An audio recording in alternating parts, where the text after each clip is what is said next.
Welcome to Warhammer War Scroll Review. In this video, we'll be taking a second edition look at the Beastclaw Raiders War Scroll Battalion, the Olwyr Alfrostun. War Scroll Review. The Olwyr is one of three Beastclaw Raiders War Scroll Battalions referred to as an Alfrostun. Unfortunately, the other two are both over 2,000 points at minimum size. The Olwyr still costs quite a bit, but at least it fits in an average 2,000 point game of Age of Sigmar. The Olwyr Alfrostun includes a Frostlord Thundertusk and an Earlbad War Scroll Battalion consisting of 3 to 9 Mournfang Riders instead of the normal 2 to 4. The minimum size is really all that matters, as no one was taking more than 4 units of Mournfang Riders in the first place. The other components of the Earlbad are 1 to 3 Stonehorn Beast Riders and a Huskard on Stonehorn. All this together is basically an army on its own, but the Beastclaw Raider player can still add on up Jorbad, Torbad, or Skull War Scroll battalions. Any of these battalions will put you way over 2,000 points, so maybe in a bigger game, these combinations will see the light of day. The Frostlord Thundertusk is a solid model that has the only unique command ability at Beastclaw Raider's disposal.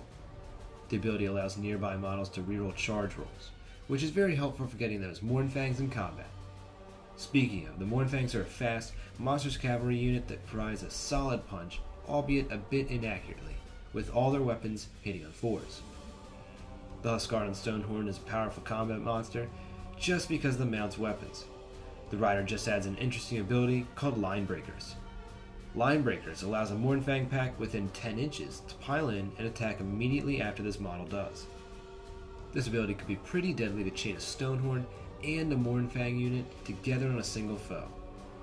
Charge Stonehorn in, and you'll be swinging twice before the opponent does anything.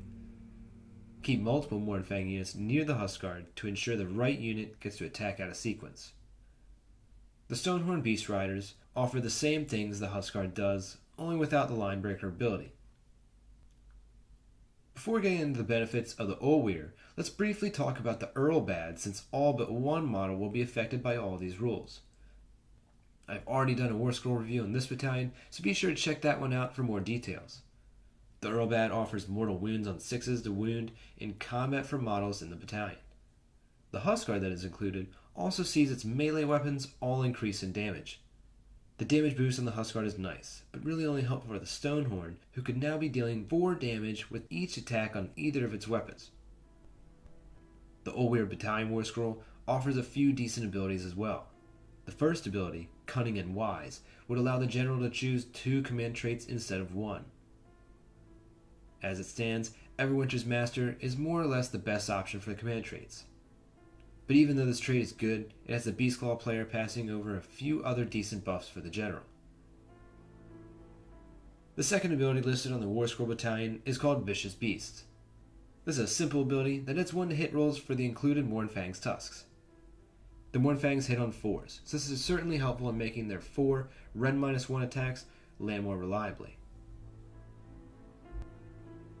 The third and final ability is called Swift Stride. The rule allows the player to reroll run rolls for all Olwyr units. This is great for an already fast-moving army, but Stonehorns especially love this ability. That reroll means that the Stonehorns are going to have a huge threat range. So there are obviously quite a few abilities to keep track of between the Earlbad and the Olwyr. In total, you gain 5 extra special rules that affect different units, so it is somewhat confusing to keep straight. Basically, everything gets reroll run rolls, and everything but the Thundertusk deals a mortal wound on 6s to wound. Plus, one of the Stonehorns gets +1 damage to their weapons. At minimum unit sizes, this thing costs freaking 1,920 points. Great, so this is basically an army list review. With your extra 80 points, you could grab 4 Frost Sabers, a Gorger from Gutbusters, maybe a command point. How exciting. If you do opt for the command point, the player will be getting an extra 3 command points to start with. That's not bad. I'd probably just go for the command point, because with the battalion, you currently have just 1 drop, so it'd be a shame to screw that up for stupid Gorgers. Try to make use of the Huskard's Line Breaker ability as much as possible to attack twice in a row. If at all possible, hit 1 target with the Huskard and a Mournfang unit to deal a big chunk of damage.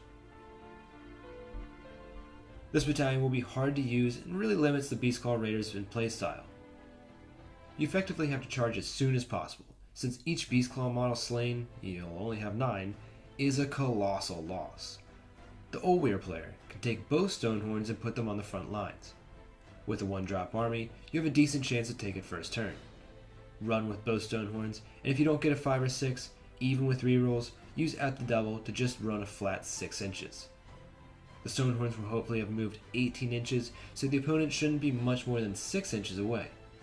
Charge the Stonehorns in with reroll to charge for a reliable first turn charge.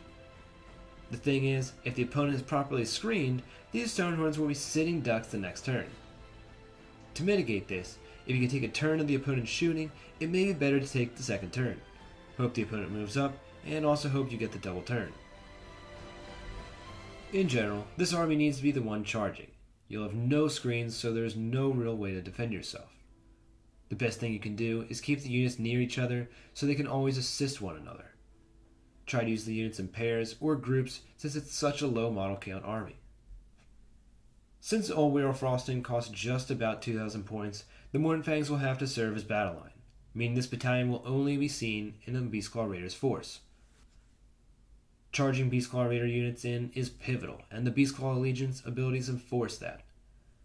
The battle trait, Beastclaw Stampede, allows models to reroll wound rolls of 1 in the phase they charged. The other rule, Everwinter's Blessing, offers 4 different augments to the army. Roll a die in each of their hero phases. On a 1 or 2, reroll save rolls of 1. On a 3 or 4, the whole army can make a 3-inch move. On a 5 or 6, they will deal either D3 or D6 mortal wounds to enemies in 3 inches. Most of the time you'll be shooting for one of the first 2 buffs. Either one is extremely useful. Getting the Freezing Tailwinds result of the Everwinter's Blessing could make a Stonehorn move a total of 21 inches before charging if they use the at the double command ability. While the reroll save rolls is probably a bit better because you will need the added durability, this extra movement is really great. I'd recommend making the Frosthorn Thundertusk the general, and with Everwinter's Master and Avalanche Voice, the model would offer the biggest force multiplier to the army. While using the Bellowing Voice command ability, the Beastclaws would be rerolling charge rolls within 22 inches of the Frosthorn. Put the big guy in the middle of the table, and that is most of the board covered. Taking Everwinter's Master allows you to reroll the Everwinter's Blessing augment. Pretty much use this when you roll 5 or 6. The other 2 buffs are almost always more useful. As far as artifacts go, nothing directly synergizes with the battalion, but many are useful. And while you have access to 3 relics, you only have 2 characters, so I suppose we just have to waste our 3rd relic. Neat. The Olwyr Alfrostun receives a 2 out of 5. The battalion is basically an army, and while it gives a good place to start, it leaves no place for flexibility. It offers quite a few abilities, but they are all pretty middling. What other War Scrolls would you like to see reviewed on the channel? What are you most excited about in the 2nd edition? Leave your thoughts, suggestions, and questions in the comments below, and thanks for watching.